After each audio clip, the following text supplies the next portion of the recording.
Болатбек Жакупов 1966 жылы Шығыс Қазақстан облысы Күршім ауданы Ақши ауылында дүниеге келген.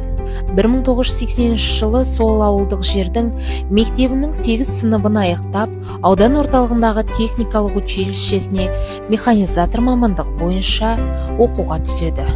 3 жылдан соң дипломын алып ата-анасының қасына туған ауылына барып қызмет етеді.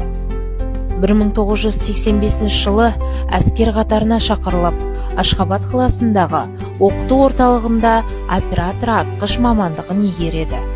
6 айдан соң Ауғанстандағы соғысқа барған. Аймақтай көрінді көлеңдейді, астымда ақ бозатым сылаңға жалпақтап құлақтарын тереңдейді.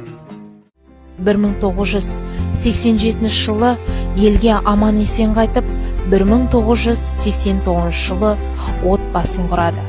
2 ұл, 1 қыз дүниеге әкеліп, тәрбиелеп өсіреді.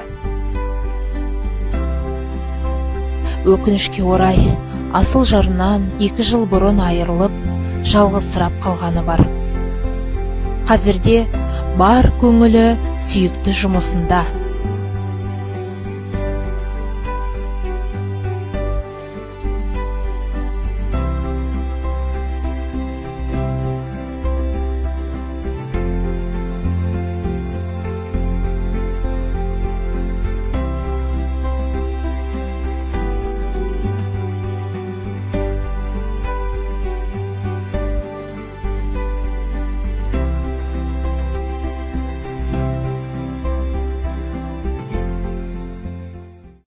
Өзім жұмысым орнықты, өзім жұмысыма көңілім толады. Бұл жерде де әр уақытта енді өзіңнің ісіңе жауап беру керек. Әр уақытта біз дайын тұрамыз, өзіміздің ісімізге берік болу керек. Өзім ісімді өте мұқият жақсы көрем. Жұмысымды орнықты істегенді жақсы көрем. Болатбек аға Николай Островский атындағы нөмір 4 Күршім орта мектебіне ең алғаш 2006 жылы жұмысқа орналасқан. Содан бері жұмысын 20 жылға жуықтай адал атқарып келеді.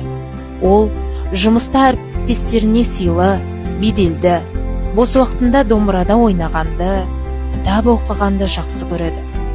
Болатбек Жакупов өте түзу жүретін, иманды, өнерлі, 10 саусағынан өнер тамған азамат.